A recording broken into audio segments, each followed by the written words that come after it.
tot ce ne rămâne, un suflet răvășit.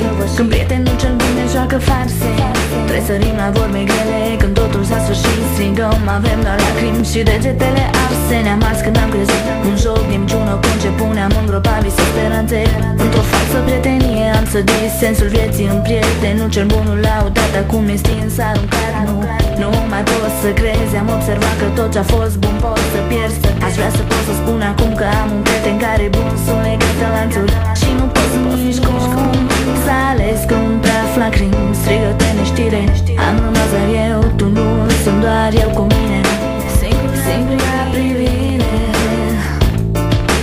fum praf scund, se stinge tot acum, o prietenie moare. Nu mai poate respira, i-ai luat tot oxigenul prin trădarea ta.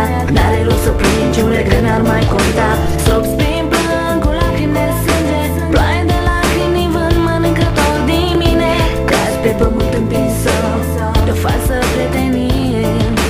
Din umbra zilei sperând că nu e adevărat. Acum farsa prietenie, amintiri și speranțe de odinioare se bat din nou în agonie. Crezând că tot ce s-a întâmplat e o minciună, ai constatat. Prietenul cel mai apropiat, plin de invidie, te-a trădat.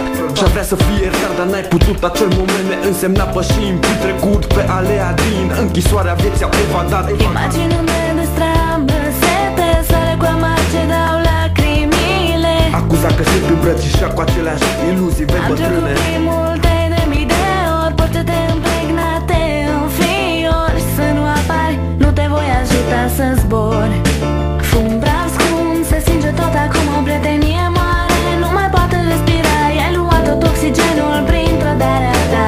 N-are rost să plângi, un regret n-ar mai conta.